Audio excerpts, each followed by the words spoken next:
Hi. Is it fine? Did I turn it on or off? It's fine? Okay. This microphone is really not for you to listen to me, but for the audio that is recording there. So thank you for being here. My name is Mario Villarreal Diaz. I'm the Managing Director of the Center for Enterprise and Policy Analytics here. So this is our first event of the semester. This is part of a series that we call Policy at MACOMS, where we bring people that normally will not necessarily come to our business school, but they have something relevant to share with us in terms of policy and the world of business. This first speaker is a dear friend of ours, so it's hard for me to introduce him because I've known him for so many years as Bob. I mean, he's my friend. But it happens to be that Bob is a quite renowned scholar as well. So let me read you a little bit about Robert Lawson. He's a professor and holds the chair in economic freedom, the James Fulling-Winter Centennial Chair in Economic Freedom. He's also the director of the O'Neill Center for Global Markets and Freedom at Southern Methodist University, Cox School of Business. Most notably, he's a founding co-author of the Fraser Institute Economic Freedom of the World annual report, which presents an economic freedom index for over 160 countries. He has co-authored over 100 journal articles, book chapters, policy reports, book reviews.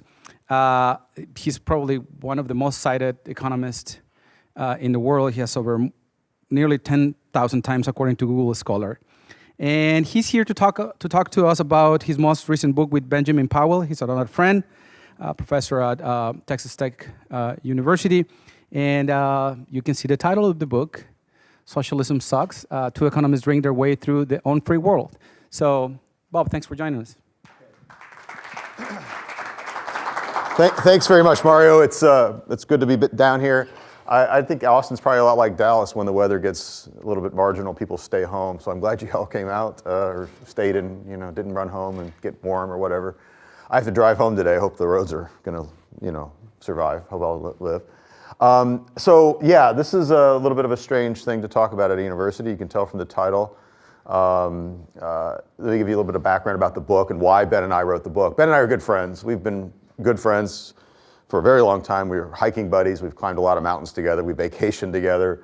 We've written one article, I think, together, but we both find ourselves running centers. He runs the Free Market Institute at Texas Tech, and I run the O'Neill Center at SMU. And we both find ourselves in the same state, running the same, and we're, I don't want to say we're getting complacent, but we're getting to the point in our careers where one more article on my CV is not going to change my career path or his. And so we like to travel, we like to drink, and so he got the idea that we should combine our two favorite things. And if we can, and if we write a book or write up some chapters up for a book, we could write the whole thing off on our taxes. And so the whole thing started as a tax dodge. Let me give you the actual serious reason for the book. Tweets like this from that esteemed academic Michael Moore. Most polls show young adults across America prefer socialism, which he thinks means fairness, to capitalism, which he thinks means selfishness. There's, I think, a lot of error in that very short tweet, but it's not an error in the first part. It is, in fact, true, and you probably have seen the polls that have come out about young people, millennials, or whatever term you want to call them. I think all those generation labels are ridiculous nonsense. But it's true that young people are responding, something like 40 to 50% of young people responding that they have a favorable view of socialism. That's a somewhat shocking statistic to me. I'm a professor of economics. I spent my whole career working on the Economic Freedom Index, which is a measurement of how capitalist and how socialist you are. And it is not even a close call in the scholarly literature that capitalist systems, however you define that, are vastly better in terms of economic and social outcomes than socialist systems are. This is a scientific, as much as a scientific fact as we get in the social sciences, in my opinion. So to see polls like this is a little bit, it's concerning. So Ben and I decided we want to write a book combining our travel and our drinking, and socialism's hot, so we thought, well, hey, let's go to socialist countries. If two economists can't go to Cuba or Venezuela and write an interesting chapter or writing an interesting book, then we're going to give it up. So that's the serious reason for the book. The style of the book, you can tell from the title, is not it's not an academic press. It's a trade press book. It's obviously not, I think we say the F word on the second line of the book. So it's not like any other book or anything we've ever written. But I've already got 100 articles that no one's read. So we decided we're going to write a book that people are actually going to read. We need to change the way we write. I'm a big fan of Anthony Bourdain, and so one of the lines we have that I think the publisher uses in some of our promotional material was, "This is the bastard stepchild of Anthony Bourdain and Milton Friedman." And that was exactly what I wanted. I wanted the style and levity of Anthony Bourdain, but I wanted the substance, the economics of, say, Milton Friedman. And I don't want to think that what we've done here is anywhere near the caliber of either of those people, but that was our goal. So let me talk you through the book, the organization of the book. Each chapter basically is a travel to some place, and there's usually something socialism, so Sweden, not socialism, starving socialism, Venezuela, subsistence socialism, Cuba, dark socialism, Korea, fake socialism, China, hungover socialism, and that's not just about us, but it was Russia, Ukraine, and then we switch a little bit at the end, new capitalism, Georgia, the country, and then the final chapter is back in the USSA. I had a young person ask me, what does that mean? And they apparently had never heard of the Beatles, so anyway, I felt really old. That's where we went to Chicago, actually. So let me take you on a little bit of a whirlwind through our tours. I may spend more time on some of these and skip over a couple of them in the interest of time, so we have some time for Q&A and stuff at the end. First things first, it is common practice on both the left and the right to call Sweden and Denmark and the other Northern European social democracies, to call them socialist, and this is flatly incorrect. So the first chapter, there's us drinking in front of Ben on the far left, Brad Hobbs, professor at Clemson in the middle there. We're in front of Duval Cafe. This is in Stockholm. Duval Cafe is a privately owned bar. They're selling us Belgian beer. The cars in front of us were privately produced cars by Volvo, more likely, Saab or something, and those are private firms. There are no central planners in Stockholm deciding what kinds of cars Volvo makes or how they make those cars. There's no central plan deciding what kinds of alcohol gets served at Duval Cafe. This is a market economy based on private property and private exchange, not really that different than the one we live in. Now, there is one big difference between Sweden and the United States, and that is they have really high taxes. Those beers were about $10. Very good beers, but they're $10 beers, and in no small part, the reason for that high cost is the high tax system that Sweden has. So it's a high tax system, but it's a market economy with private property, and there's no central planning.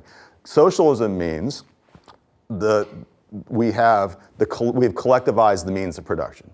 The things we use to make things, the land, the labor, the capital, that these things are being centrally controlled. And in large societies, that has always meant state-controlled.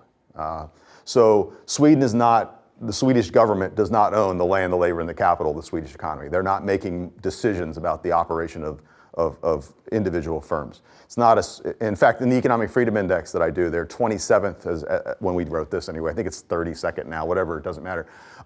Sweden is, out of 162 countries, is ranked right around 30. Now, it's not as highly ranked as, say, the United States. I think the United States is 6th in the most recent report. Hong Kong is number 1. So it's maybe not as market-oriented as the United States, and certainly not as market-oriented as Hong Kong, but it's very market-oriented. It's 30th out of 162. So we had to get this out of the way, because when we say the word socialism, we're using it in the way in which Marx used it, in the way in which Lenin and Mao and pretty much everybody until very recently used it. Now, right-wingers make this mistake. They'll call Sweden socialist because they don't like high taxes. And left-wingers are doing it now. Sweden's a nice place. You might have heard that. It's a lovely place. I recommend it. But Bernie Sanders will point to Sweden and call it socialist. So everybody on the left and the right wants to call Sweden socialist, and it's not. So we had to get this out of the way. We're not going to talk about Sweden anymore. That's okay. Move on to real socialism. Venezuela. Venezuela is a little bit different. First of all, it's the only one that's really currently operating. I guess North Korea is too, I guess. But it's also different because it's democratic. It's the only case that we have, currently going anyway, of a democratically imposed type of socialism. And it is now socialism. They have nationalized, not just the oil industry, but they've nationalized large swaths of the agricultural sector. They've agricultured many, many manufacturing concerns. textile businesses. They've nationalized hotels. I mean, the government of Venezuela is basically has taken over the large swaths of the means of production in Sweden. It is a socialist economy. It's not maybe as socialist as we've ever seen, but it's very, very socialist, and it's a disaster. And so to see that, we actually went to the border of Venezuela and Colombia. These are some pictures from the border there. Every day when we were there, this was January of '07, literally tens of thousands of people crossing these two bridges. You may have seen these bridges on some newscasts if you followed the news about Venezuela. And these bridges, there's really very little on the Venezuelan side. On the Colombian side, there's this whole bunch of makeshift stalls, and they're selling rice and beans, sugar, deodorant, shampoo. These are basically grocery stores set up.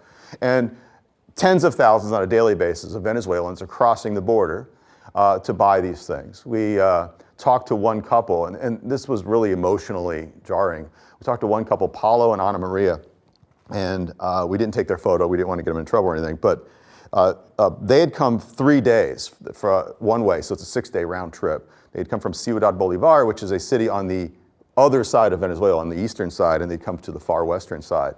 So it's a 6-day round trip, and they'd left their child behind with relatives.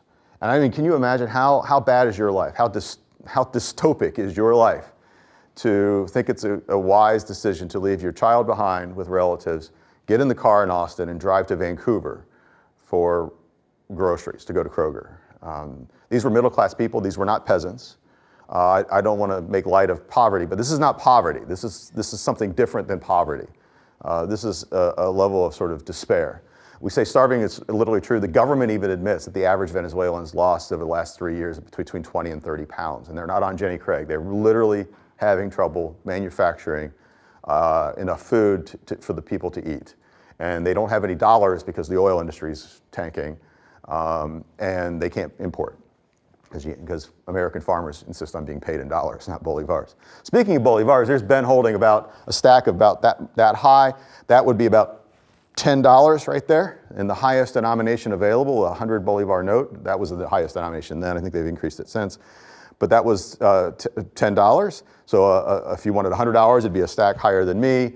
The people coming into the country, fun fact, when they come in on the bridges, they're leaving there, but when they come in, everybody's carrying these roller bags and stuff, and they're heavy on the way in, and it's because it's filled with cash. So they're literally suitcases of cash. They changed the nearly worthless Venezuelan money into pesos, a small number of pesos, and then they buy their things with pesos. And then, of course, when they leave, they're taking their food. And usually you see dad there, and this is a young son. These were rich people. They actually we saw them get out of a taxi. If you get in taxis were rich people. So these were wealthy people, and they were doing the same thing these poor people were doing. That's 2 bags, a backpack on the dad. That son's got a couple bags himself. I don't know, mom was there too. Mom was beautiful, and she had all this, jewelry on. She was a lovely woman. But they're doing the same thing. They're driving to the border to buy food. So this is really one of the worst things I've ever really experienced. Should mention the democratic thing. A lot of people say, well, I don't like socialism, but I want democratic socialism. And indeed, I have to admit, the socialism that came to Venezuela democratically. Chavez was elected in more or less a free and fair election, although the last election for Maduro was absolutely a fraud. There's no question about that. And so what happens is, even when you get democratic socialism, and they did, what happens is the economy tanks, because that's what happens with socialist economies. They don't work. And then what normally happens in a democracy when the economy tanks? You vote the rascals out. That's what you do. But the rascals don't want to get voted out. So if you're the rascals running the Venezuelan economy, you can't stay democratic, because if you stay democratic, you'll get unelected. So what's happened in Venezuela is a transition away from democracy. Now they're just plain socialism. There's no adjective in front of it. It's just socialism, not democratic socialism. And that's a pattern that I think is reasonable. I think that's the pattern you will see anywhere that democratic socialism is tried. Let's. The Cuba chapter might be my favorite in a lot of ways, because I learned a lot. This is the hotel we stayed in the first night. Jose Torra gave us the recommendation, Mario, to stay in this lovely hotel. The Hotel Trinton. It's in the suburbs of Havana, not in the tourist area, but it's a 3-star hotel, he said. Very nice place, he said, except that almost all of almost all these windows are broken. Only the first half dozen or so floors had any windows that were still working. 3 of the 4 elevators were not working. It was very nice when the Soviets built it in 1978, but today it's quite a disaster. If you go to other government hotels, the one up in the upper left, this is what the Hotel Trinton's bathroom looked like. There's this I can't really show you the mold, but you can see a little bit there. It's mold. Another hotel we stayed in, another government-run hotel, Hotel Caribe in Havana itself, central Havana. Not in the tourist area, but a government hotel. That's a stained glass that came out of this bag that says sanitized, a hole here. Ben came home drunk and sat on this, but the bolt's missing right there. You can see the bolt's not. And he slid off and said some funny words. It was great. But it's okay. After he fell onto the floor of the toilet, he can wash his hands with the soap left over from the previous guests. So I've never stayed in a hotel this bad. I'm old enough to remember really bad American roadside hotel, but I've never walked into a hotel, and had the soap left over from a previous guest. This is a whole new level of badness.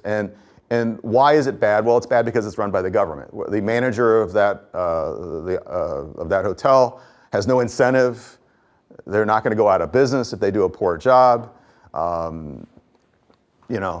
As long as pretty much nothing can go wrong. So for them, so they don't have the need to do anything. So that's the government hotels. Now there is a contrast, and it's beautiful. In recent years, about 10 to 15 years ago, the Cuban government authorized a limited amount of private enterprise in the hotel and restaurant business. I don't want to talk about the hotel restaurant, but because it's mostly the same story.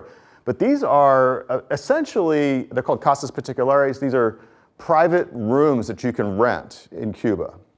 And the one in the upper left and the bottom, this is a 2-bedroom place with good air conditioning, which is lovely. And water. We didn't have water one day in one of the government hotels. Just water, not hot water. There was just no water. And nice coffee maker, refrigerator. They had some, butter and water in there. It was nice. And I think this was $50 for the night. We actually rented it on Airbnb, which is shocking. There's no internet to speak of on the island, and Visa doesn't work because of the American embargo. But Cubans all have relatives in Miami. So the Miami relatives will set up an Airbnb account for their relative's place, and then you book with them through Airbnb, and then they call their relatives and say, Ben and Bob will be there on Tuesday, meet them, and the deal. This is another one which we didn't get on Airbnb. This is in Trinidad, another city. It's a 1-bedroom, but two beds. Nice little place. That was $25 a night. And the contrast between the privately owned casas and the government hotels was extremely stark. Same thing if you go to the restaurants, the government-run restaurants versus now the new small private restaurants that are popping up. So let's play a little what's weird game here. So these are some pictures here. Anybody see? So this up here is a street. This is central Havana, regular sort of commercial area. Anything weird about it? Anybody? Yeah, that's a pedestrian street, so there's no cars. But it's true that there are very few cars. We'll come to the cars in a second. But there's no signs. There's no signs sticking out. Bars, restaurants, stores, whatever. There's no sign. In fact, there's no signs anywhere. I mean, except for government propaganda billboards. There's no signs anywhere. It's actually really hard to navigate as a tourist, even just walking around. This is not because Cuba's poor. Cuba's poor, but this is not because it's poor. It's because it's socialist. Why aren't there signs? Well, why would I put up a sign? It's a government-run store. It's not like we're going out of business. I don't need to advertise. I mean, what's the point? Why even bother? But it's hard to find things. Like, is there anything down that street or is it this street? They all look the same until you're right on top of it and you look in, oh, there's a bar here. We can go in here and have a beer. It's just a strange kind of thing until you realize. Again, this is not poverty. I've been to Jamaica. Jamaica has signs everywhere. It's not about being poor that prevents them from having signs. It's that they're socialist. And it's disorienting if you're used to it. It's one of the weirdnesses of the system. Here's a little convenience store. This is a very well-stocked convenience store, and I could show you pictures of poorly stocked convenience stores where there's like one or two things on the shelves. But this one's well-stocked, and that's actually why we took the picture. Like, oh, look, there's actually stuff there. Anything weird about that, though? It's all in its packaging. Well, yeah, but you can take it out. I mean, they have things that are taken out, so. This is like a 7-Eleven type operation. I mean, that's cola. They make a kind of cola. It's not Coca-Cola. Ben called it Kami-Cola. They have one kind of cola. And then there's some bottled water down here, and then I think there's some candy bars there. I don't know, maybe some, but there's probably 24 distinct items total available in that store. There's one kind of toothpaste, there's one kind of cola. There are two types of beer, Cristal and Bucanero. They both taste like Budweiser that's been left in the sun too long, but two types of beer. So they are kind enough, the Central Planners of Havana are kind enough to make two beers. But it's the utter lack of variety, and this is another hallmark of socialism. The socialist Central Planners, they're trying. They want to give their people beer and cola and toothpaste and soap, and they want to do these things. But why would I want to do two types of soap or two types of toothpaste? That's just hard. Let's just do one. No, you know. So and I know Bernie's made fun of having 50 kinds of deodorant or something silly like that. Look, after a week in Cuba, when there's only two types of beer, and we were only there a week, 10 days. I mean, you start to be, the lack of variety really is hard to get used to. If you're, also there's no salt anywhere. So if you go to Cuba, it's terrible, don't go to Cuba, it's really awful. But if you do go, bring salt. Because if you spend a whole week without salt in your diet, it's the most dreadful thing. Food tastes terrible without salt, it turns out. The Cuban government doesn't make salt. They don't put a priority on that. They just think that's a luxury. And so it's everything is under-seasoned, even in the private restaurants, which are doing a pretty good job, but they only have the same supplies available that everyone else has. So it's a strange place. It's not because they're poor that we have a lack of variety. It's not because if you go to a Jamaican convenience store, there are 5,000 items for sale in that store, right? There's every kind of candy bar, there's every kind of whatever, colas, beers, and everything. So it's not poverty that's driving these sort of strange things. It's the weirdness of the system. Speaking of weird, everybody likes to talk about the cars. There are very few cars in Cuba, and this is not because of the U.S. embargo. Many people think it's because of U.S. policy, and Ben and I are opposed to the policy. We think the policy's been a mistake and a failure, but that's a separate argument. There is nothing to prevent Mexicans from sending cars to Cuba, or Brazilians or Spanish people from sending cars to Cuba. There's no reason for them not to have more cars in Cuba. The reason they don't have cars in Cuba is because the Cuban government will not authorize their importation, except for very elite people. So the cars, you see the background car, you see all these old American cars. Everybody likes to talk about the American cars. I'm a classic car guy. I'm a Volkswagen Beetle nut, but I think it's a Chevy in the background. That car, I'm sure doesn't have a Chevy engine in it anymore. The Chevy engine blew up a long time ago, so they fitted in some, tractor engine or something from a Fiat. It's horrible. The suspension's shot. That is, in American classic car terms, a barn find. It's a parts car. It is worthless. It's worth $1,000 maybe as a parts car. You fix it up, it's worth $25,000, $30,000 in the American class. But that is, in that condition, it is worthless in the American car market. That Renault, it's a 1991 Renault.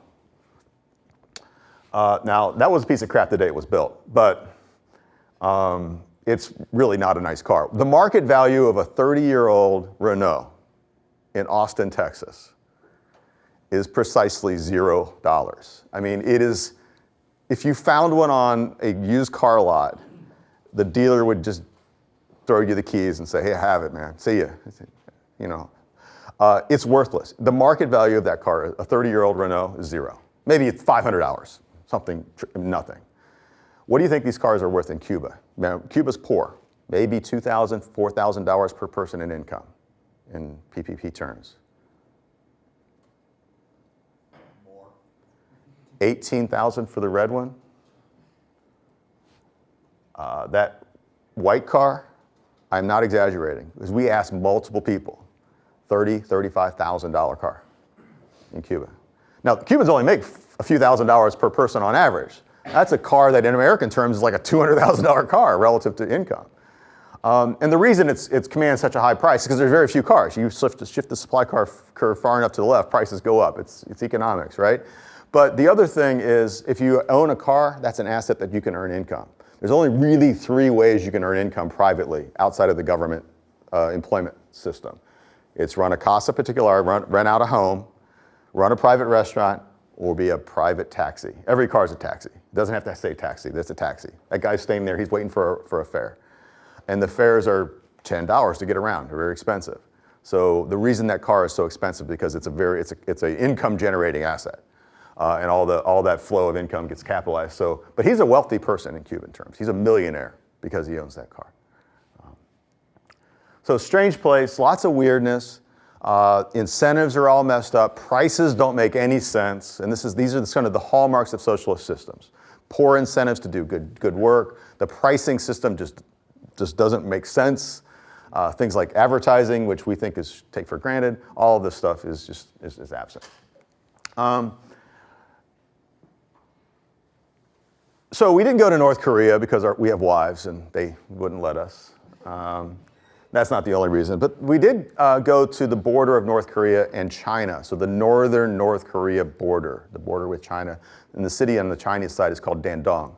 I think if you've seen the photo, this famous, I hate to show this because it seems like every PowerPoint I see has this picture in it. But this is the satellite photo. You can see that North Korea is almost entirely dark except for the capital. South Korea is like a Christmas tree. This is China up here, and that bright area right there is Dandong. Dandong is a major 5-6 million person city, which by Chinese standards is middle, not even that large. But it's a major Chinese center of economic activity, well lit up, skyscrapers. It's not Shanghai, but it's a very impressive skyline. And we went there, and then there's a river, just a small river, maybe a couple hundred yards across, and there's North Korea right on the other side. And you can see the guard towers. They paint them blue. I don't know why. This is some really dilapidated housing. There's industrial areas. We went up and down the river. We didn't go into North Korea because anyway. That Photoshop that photo is not a Photoshop. When we arrived at Dandong, and this is Dandong right here in the river, and then the background there, that's all North Korea over there in the back. So this is Dandong, China over here. And then there's a bridge. You can see this bridge there? You can see the bridge is right there. So the same bridge right here and right here. Same pictures. These 2 pictures are the same. This is at night. You can see all the North Korea side, it is completely dark. It was kind of strange because we arrived and it was already dark from the airport. And so we went down to the river and we're like, man, North Korea's over there. That's cool. And then there's nothing over there. It's complete pitch dark. And the guidebook says there's 300,000 or 400,000 people living over there. There's a city over there. And sure enough, there is a city. If you look, you can see there's pretty good sized buildings, not skyscrapers, but good buildings over there. So, so the Chinese side does have that. Now, I haven't highlighted the alcohol thing. This is not a beer book. The subtitle of the book is Two Economists Drink Their Way Through the Emperor. We got beer on the covers. This is not a book about beer, although Ben and I drink plenty of beer. But beer became kind of a useful running metaphor throughout all of these travels. So I mentioned in Cuba, there's only 2 types of beer. And the lack of variety is a sort of essential element of a socialist economy. Venezuela has actually run out of beer. Not run out, but the company has had to shut down because they have not had enough malted barley. They can't import enough barley because they don't have enough dollars. And they don't grow barley in Venezuela, apparently. So they have to import the barley. If they don't import enough barley, they can't make the beer. So they've had times where the companies had to shut down production, and then there have been some small shortages that have occurred. But by far the worst story, I think if you saw the Kibbe on Liberty story, we got a North Korean beer. There's a bit of a smuggling operation going on across the river, as you might imagine, and there's a lot of North Korean goods for sale, including beer. And Ben and I like beer, so we're like, well, let's get a North Korean beer. And we drank it on a podcast back in Dallas over the last summer. I've never actually drank industrial solvent because that sounds like a bad idea, but this tasted like I imagine industrial solvent tasted like. I mean, it was the most toxic thing that I've ever put in myself. Ben and I and Matt, we are all high functioning alcoholics. we could not finish that beer. It was the worst thing ever. So, I mean, I guess if you were North Korean, you'd drink it because, you know, you'd have to drink, right? But really, it was the most. I can't even believe that's called beer. I don't even have adjectives to give it. Like, I don't even words in my head don't exist to describe the taste of that beer, except for maybe industrial solvent. So we don't, you know. So anyway, in the chapter, we talk about the history of the Korean the war. The North was richer, and we talk about the evolution of the Korean Peninsula. But that's our little travel there. China, the title is Fake Socialism, and it wasn't always fake. Under Mao, it was real socialism. In fact, under Mao and the Great Leap Forward, it probably was as close to total socialism as any society's ever gotten. And it resulted in 30 million deaths, literally, starvation. They backed off on that, and as we all know, with Deng Xiaoping, beginning roughly in 78, the Chinese government began to allow private property. They decollectivized the farms. They allowed businesses to form for-profit businesses. And as time has gone on, especially in the special zones like Shanghai and Shenzhen and other places, we've all seen what these reforms have done. Now, I wouldn't call China a free market economy yet, but it's definitely a market economy and no longer really a socialist economy. Now, it's still being run by a brutal totalitarian government on the political side, but on the economic side at least, it's now fake socialism. It's not really socialism anymore. And you can tell immediately when you're there. Look at the skylines and things. This is actually Pudong across the river from Shanghai. That's what Pudong, that's a 30-year-old picture. So this is 30 years ago, and this is what it looks like today. So in 30 years, all of that was slums and swamps, and Pudong was the slummy area of Shanghai. And you can see advertising. You know, there's a tell right there. As soon as you arrive off the plane, it's like advertisements are everywhere. Every type of product and brand you've ever seen. I mean, so China's fake socialism. So we talk in the book about the reforms that have gone on in China. We talk about the old socialist time, Great Leap Forward, Cultural Revolution as well. But and you know, the beer was quite good. In fact, I drank. We were in. Actually, it was Dandong. It wasn't even Shanghai or Beijing. So Dandong's not exactly on the beaten path. I mean, it's a little bit exotic. We were the only Westerners we saw the whole time we were there, in that city. But we're walking down the street, and there's this like craft beer, American craft beer store with some chairs and things. And we're like, well, this is cool. So, and I drank a Lakewood Lager, which is a beer in Dallas, a local craft beer in Dallas. I drank a Lakewood Lager in Dandong. I don't know, how do they get it? I mean, these people smuggled in their suitcases. I mean, I'm sure there's no distributor of Lakewood Lager in China, but however they're doing it, they're getting these. So this entrepreneur in Dandong, which again, is not Beijing.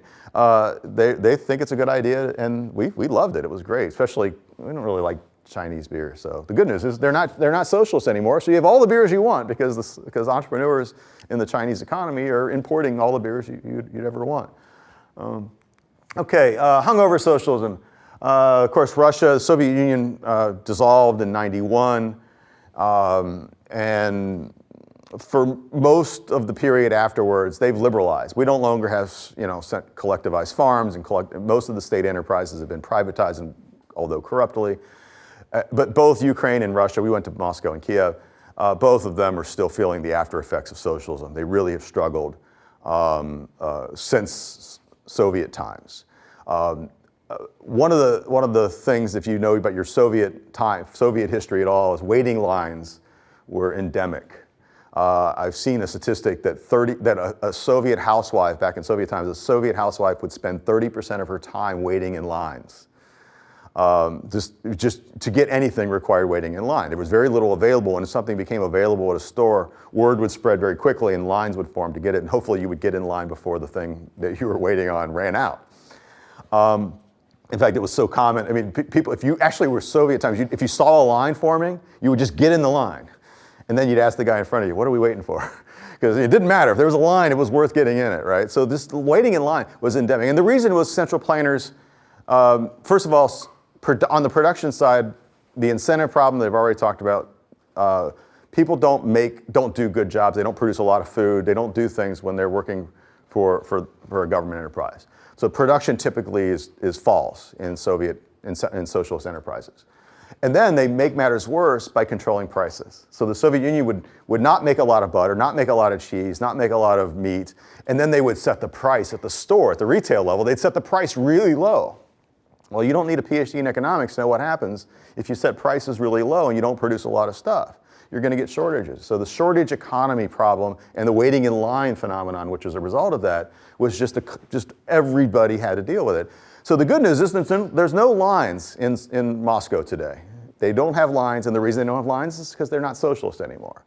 They don't have central planners setting prices. So if something like meat or cheese got a little bit in short supply, what would happen? The price would just go up, and that would take care of the shortage problem. This is Econ 101. I think it's the first week of Econ 101, right? The only line we saw, which I think is quite appropriate, is that's the line to see Lenin's tomb, which I think was quite appropriate. We'd have to wait in line because Lenin was the guy that caused all this nonsense. It's not worth it, by the way. So if you ever go to Moscow, don't. It took like an hour to wait in that line to see the old bastard. So don't worry. But let's amble towards a conclusion here. Georgia is one of my favorite places in the world. This is the country, the former Soviet Republic. I've been there. I've actually lost count. I think it's in the neighborhood of 15, 16, 17 times. I've been there more or less once or twice a year since 2005. And so I've written nearly book-length manuscripts about the Georgian economy. So for me, this was one we had to go to Georgia, Ben, because Georgia is in the Economic Freedom Index. Now, I don't know what it was in Soviet times, but if I had a number for the Soviet Union on a 10-point scale, it'd be a 2, right? I mean, I don't know, I make that up, but it's very low. It was socialism, hard socialism. So Georgia was part of that, so they were a very low score. Today, Georgia is ranked 13th on the Economic Freedom Index out of 162 countries. It has made the biggest move from hard socialism to something we would call capitalism as any country in the history of the world has ever done. The biggest change is, absolutely speaking, no question about it, Georgia. And they did so in a very short period of time. They broke away from the Soviet Union in 91, but they kind of had some trouble, fought some wars, some hyperinflation, some bad stuff. 2004, they had a second revolution. It's called the Rose Revolution. They hired a guy named Mikhail Saakashvili to become president. Misha spoke good English, Columbia Law graduate, wore Italian suits, very sophisticated person. He would hand out roses to people on the streets and to police officers, like, don't shoot me. So it's called the Rose Revolution because he was trying to make sure that this was a peaceful demonstration, a peaceful revolution. So roses was the way he handled that. He hired a guy named Kaha Bendikidze. You don't need to remember these names, but Kaha was a 400-pound chemical engineer who cussed and screamed and yelled and was really generally not nice guy a lot of times. I loved him. And Kaha was hired by Misha to be the minister of the economy. And he says, man, Georgia, our economy's terrible. The roads are potholed. We can't pay our pensions. We are screwed here. We need to fix this. We need to fix it fast. You're in charge. Go. Well, Bendikidze is a libertarian nut job. And so he just starts going around. I love it too. He would go into a government, I'm not exaggerating, he would go into a government office, say a Tuesday afternoon, and say, well, how many people work here? And the person would say 74. And he'd say, well, how many are here right now? 10. So the 10 who were there keep their jobs, the other 64 are fired. He fired 80% of the executive branch. They fired 35,000 cops in a day. The entire nation's road police was fired. They had like 3,000 different types of taxes. They cut them down to 4 types. And the top income and payroll tax combined is 20% flat. They have 0 tariffs. I can keep going on and on about the massive amount of free market reforms that went on in Georgia from 2005, 4 or 5 to about 6 or 7, that 2 or 3 year window. They just transformed the economy. Now, I've had the luxury of going to Georgia a lot during this period, and it's really a lovely, lovely place. I liked it even when it was kind of crappy, but now it's really quite pleasant. But the alcohol theme here works as well. Georgia is probably, at least this is arguable, but a lot of wine historians believe Georgia is the birthplace of wine. It's the origination of wine on earth. And in Georgia, there are dozens, something like 4 dozen different varieties of grape that only exist in Georgia. And then, so they have like a 5 or 10,000 year history of winemaking in Georgia. Ancient wine. Well, the Soviet Union wasn't stupid. The people in Moscow aren't idiots. They know Georgians make wine. So in Soviet times, Georgia made wine, but what did they make? Billions of gallons of Merlot and Cabernet, crappy French grapes that they bought from the French.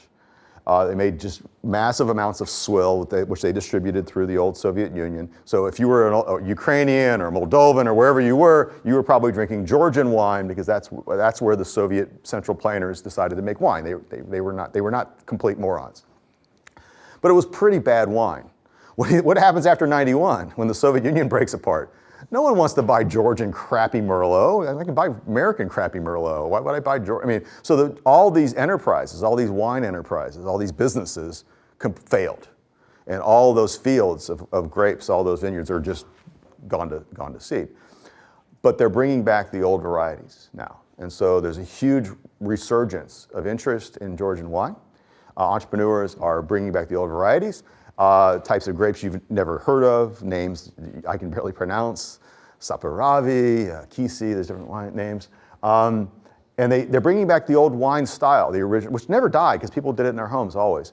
But the old winemaking style in Georgia was primitive. It wasn't like stainless steel. You've been to a winery like today, it's all fancy and high tech. Georgian old winemaking technology is a clay pot called a quervi. You throw everything in the pot, crush it up.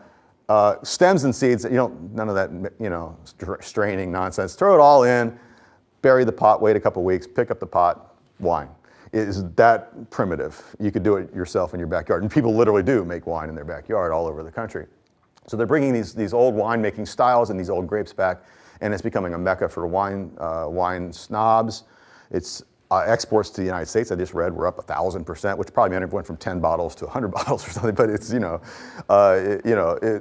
it's so. But the wine and all of this is not possible in Soviet times. The Soviet Central Planters didn't value 48 obscure Georgian grapes that were on the verge of extinction. They didn't value the old winemaking style and these elegant wines that Georgia makes that just don't exist. If you look at some of the colors, it's really hard to see on this picture.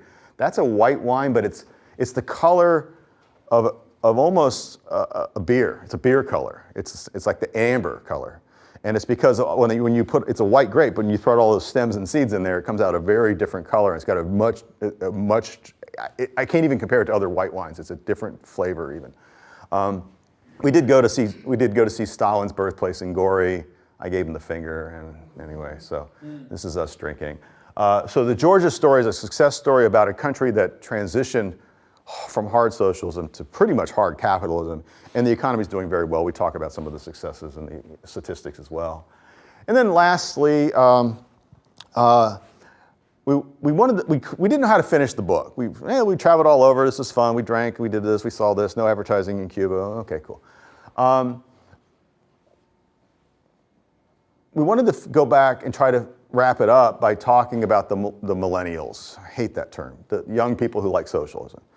So turns out there's a socialism conference every July in Chicago. It bills itself as the largest gathering of socialists in the United States. And we signed up and went. And we did not hide our identities. We weren't doing secret recordings or anything. We just wanted to go. I paid the $100 membership registration fee. Of course they charge. Are you kidding? It was in a very nice hotel in South Chicago, like a Hilton. It was very nice. This is faded out. This is the picture. Everyone calls each other comrade. It's a little weird. Lots of this and lots of chanting and things that I don't really understand. And we talked to people. And here's the good news. Well, there's flavors of good news. The good news is I would literally just say, why are you a socialist? Well, I don't know. I'm against racism. Okay, I'm against racism too, but I'm not a socialist. So a lot of them were, and I know this is a pejorative term, but a lot of them were social justice warriors, young people that had social justice causes that they cared about. but I'm a kind of a libertarian guy. I'm like, half of those causes I care about too, at least half. Like, I think racism's a problem. I think racist cops are a problem. We had too many racist cops. I would like to see fewer racist cops, yay. I would like to see a cleaner environment. I would like to see less sexism. I would like to see immigrants get treated better. I got a whole long list of things that I personally agreed with these young people on. The disconnect, of course, was I don't think turning over the keys of the means of production of the American economy to Bernie Sanders is exactly how we're going to fix racist cops. In fact, the history of socialism was not a history of nice cops. It was, in fact, bad. So there was a disconnect. But the good news is, this is good news. These were not evil kids who wanted to put people in gulags. Thank goodness. I didn't think that was going to be the case, but I'm pretty sure that's not the case. Now, there were some more sophisticated attendees who said, well, we don't like socialism. Well, we're socialists, but we don't like that kind of socialism. We don't like the kind of socialism that we talk about in our book, as, Korea, North Korea, Cuba, and so on. They even disavowed Venezuela. They didn't, I think, in the old days, but now they do. They said, well, we're favoring democratic socialism. So putting democratic in front of it is a magic elixir to make socialism suck less. It doesn't suck any less when it's democratic. I think Venezuela proved that. And it's really impossible to keep it democratic, I think. The other thing is, we had a lot of attendees who say, well, I'm in favor of socialism from below. It's a phrase you'll hear, socialism from below. And what they mean is very small worker-run enterprises. So they would still be like a market economy of sorts between businesses, but the businesses themselves would not be owned by a capitalist owner. They would be owned by the workers themselves. And they would vote, they'd have workplace democracies, and they would vote on these things and things like that. That's the socialism from below idea. Now, I have no principled objection to a worker-run co-op. If you want to start a business tomorrow where the workers collectively own the means of production in that enterprise, you are welcome to start that business. I think there's beer co-ops here in Austin, right? One of my favorite restaurants in Athens, Ohio, where I went to school, is a co-op-owned restaurant. Fine. So I get no principled objection to this. I will say that people who really want, if you want the entire economy to operate like this, we're going to be a lot poorer. You're not going to get the economies of scale and the kind of efficiency operations that we're not going to get an iPhone from a worker-run co-op. It's just not going to happen, people. So the people that want socialism from below, I have no principled objection to people creating enterprises like that, but I will say that if we had an economy of worker-run co-ops, worker-run owned enterprises, we will not have the standard of living that we have.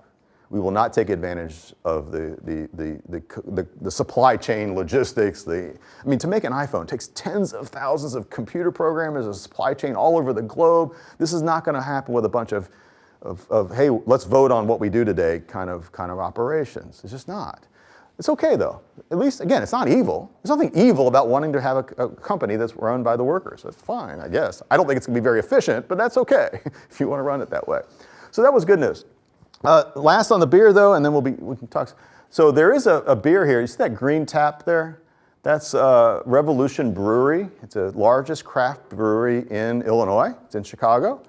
That's a raised fist. It's green, but it's a raised fist, and there's a red star on it.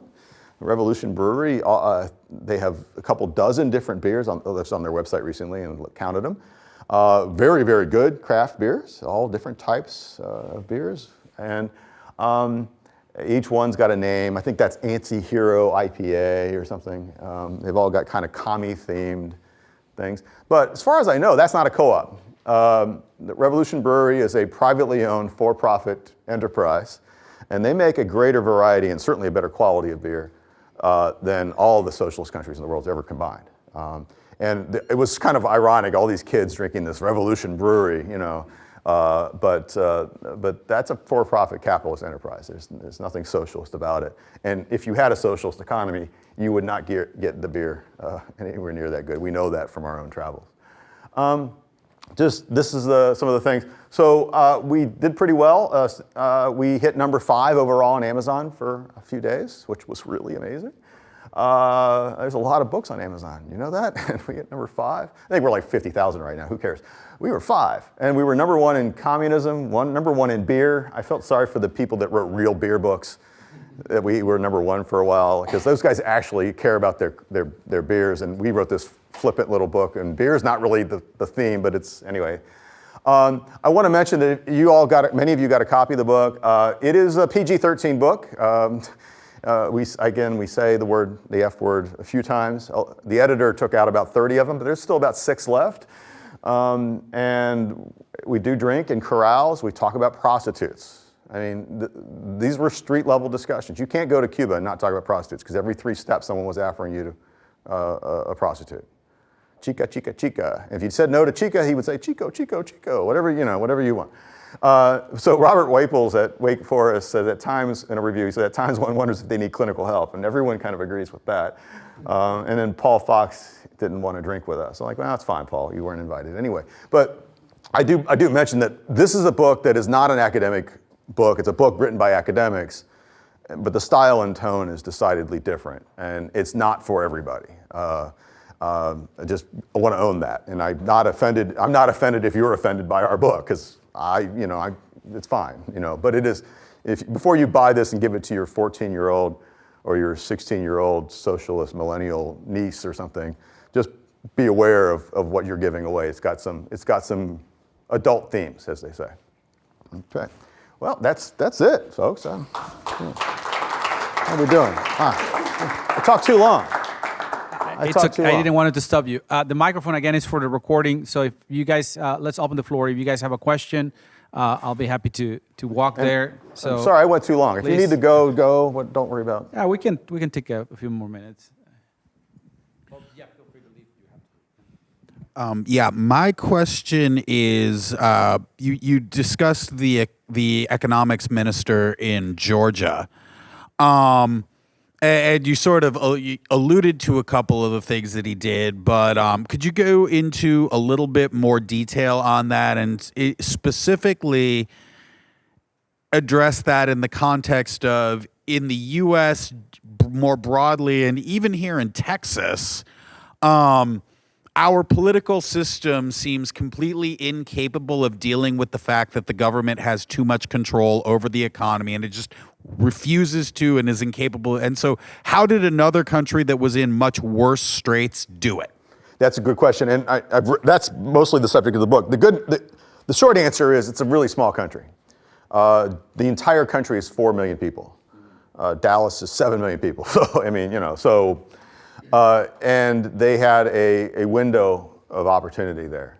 A new government came in, they had a lot of popularity. The old government was extremely unpopular. They pulled off this peaceful revolution. They had a very short window where they owned both, they owned the parliament politically, and they had the willingness on the part of the people to put up with some radical changes. And they went fast. And they went so fast before the opposition could build up.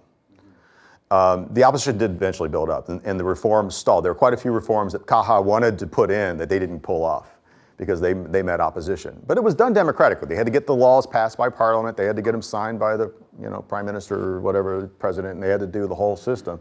But they went fast. It's a small country and a window of opportunity, and it's extremely difficult, and this is the pessimistic answer, it's extremely difficult to take lessons from that to other places, because that set of circumstances and that opportunity was very unique and not something, and certainly in a large country like ours, where we already have interest groups that are in place and we're not in crisis, so we're not going to, it's unthinkable that something like that would happen in the U.S. For sure. Carlos? Yep. If anything, crisis here leads to more government.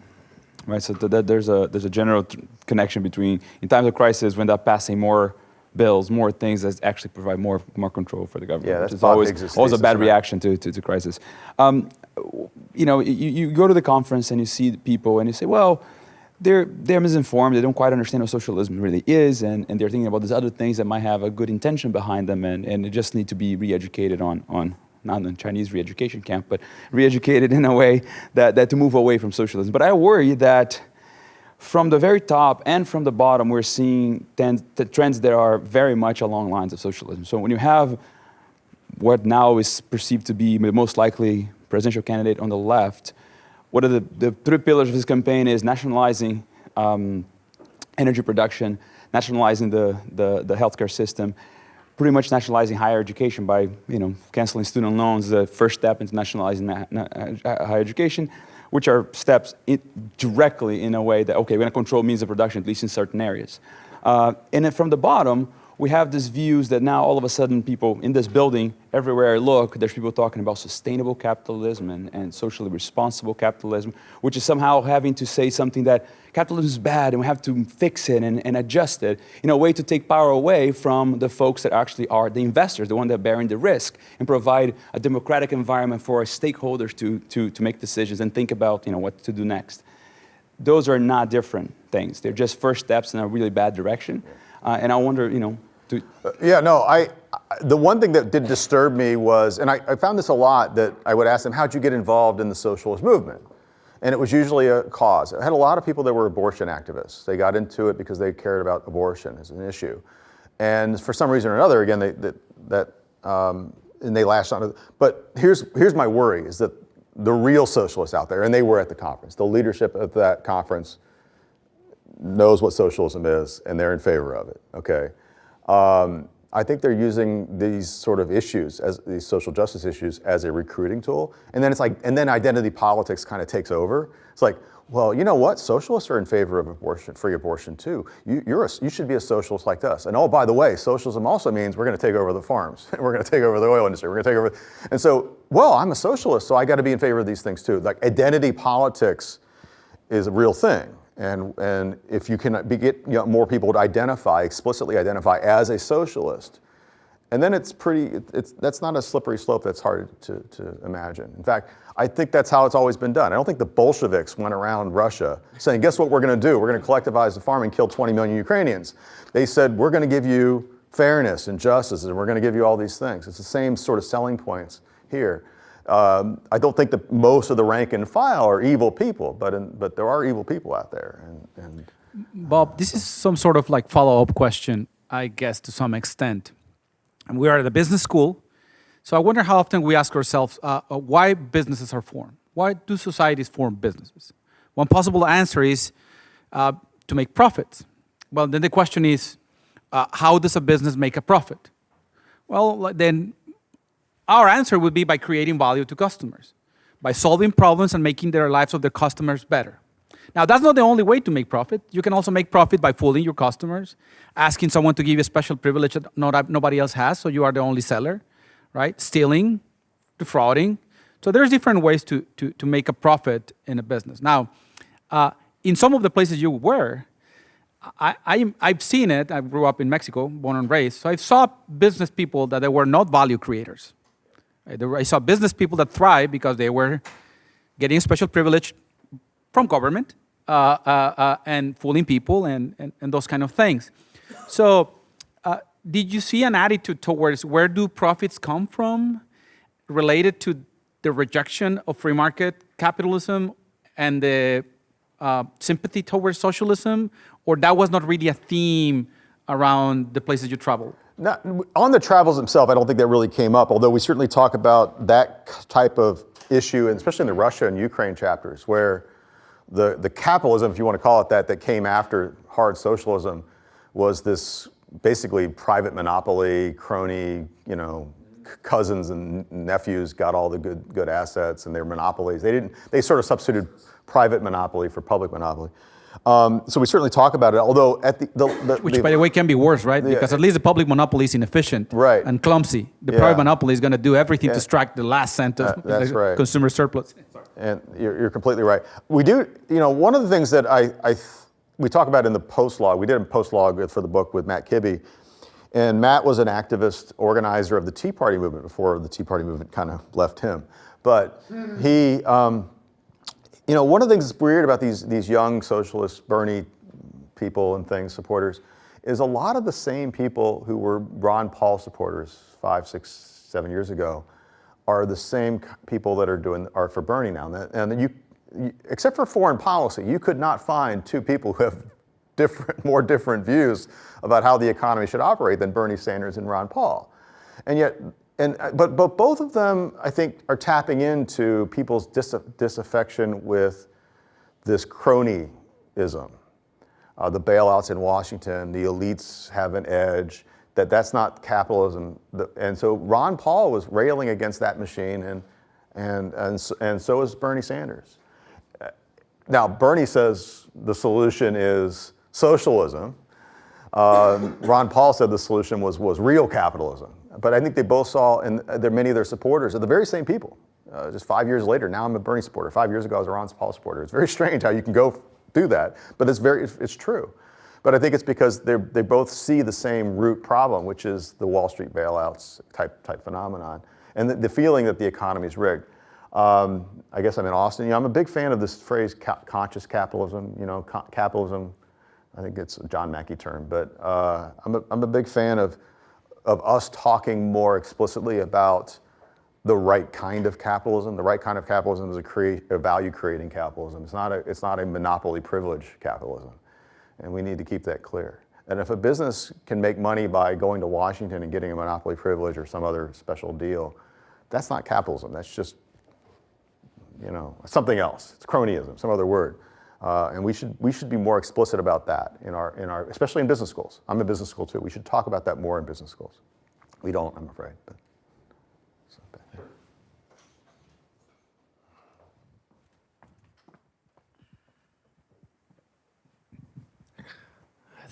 Thanks for the talk. I'm going to build off these questions here, and this group has asked people to speak on this similar topic. So you say, okay, the democratic socialism is democratic in front, and you don't think it can stay democratic. What about, I don't know, democratic capitalism? So we've got this choice between Bernie, you posed Ron Paul. We could argue what Trump's viewpoint is. I'll just say it's probably more cronyism. How do you not make cronyism or socialism out of capitalism in the long run? Yeah, so there's a very long answer to this, but I'll try to be short. I don't think democratic socialism, which by that I mean a free and open political system, that's the democratic part, and a tightly controlled economy, I don't think those two things are compatible for very long, for reasons I kind of already said. The other combination, which is, could you have an authoritarian political regime that has a more or less free economy? I think that's possible. I think there's going to be tensions there, no doubt about it. And we're seeing those tensions in China, right? But it's more likely. So for example, today, in the world we live in, we have plenty of examples of authoritarian but market economies. United Arab Emirates, Oman, the oil, Kuwait, Singapore, and arguably even China. Singapore is the second-rated country in the Economic Freedom Index. It's a very capitalist country, but it is an authoritarian government. And that seems to be a pretty stable combination for Singapore. So I don't think that democratic socialism is a stable combination, but I think authoritarian capitalism could be a stable capitalism. I'm not in favor of it. I wouldn't want to live in Singapore. I like to criticize the president. I like to write op-eds calling them all nabobs and yahoos as they are, frankly.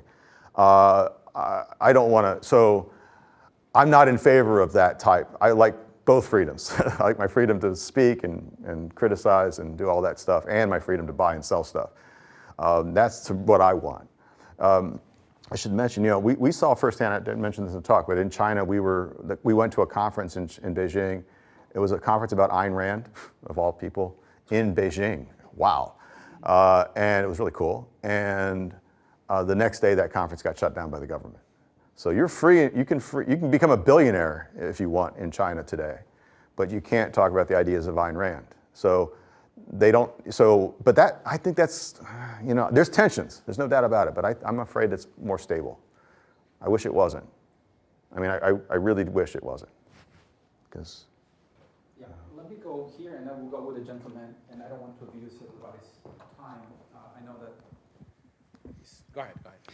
So just a question, if you think of Sweden and also countries like South Africa, where something like welfare is used to protect, I guess, the bottom class, and I think Churchill also had that as well. Is that a way to protect against the excesses of socialism becoming almost a fury way where you have this wave of socialism taking over a country?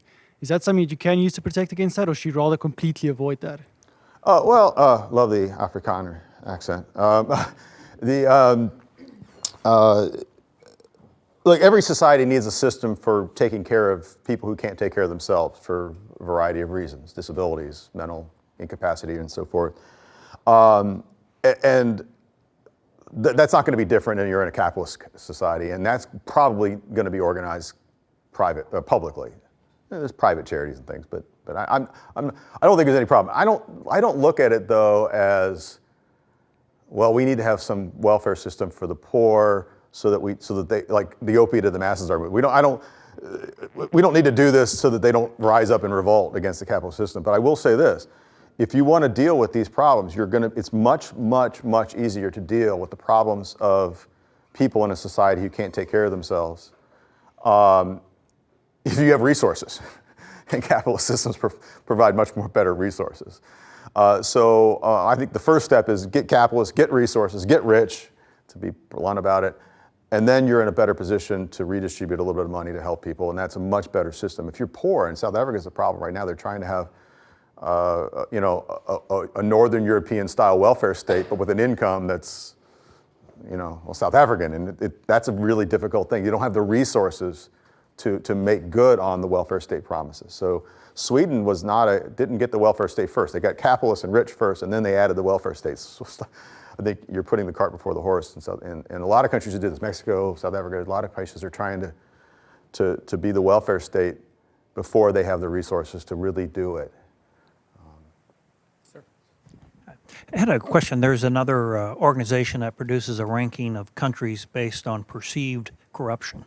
Yeah. You ever correlate your list with the theirs? Transparency International does a corruption perceptions index, and it correlates very well. I think the raw correlation is 0.6 or 7. It's that's without any adjustments. That's just a straight old correlation.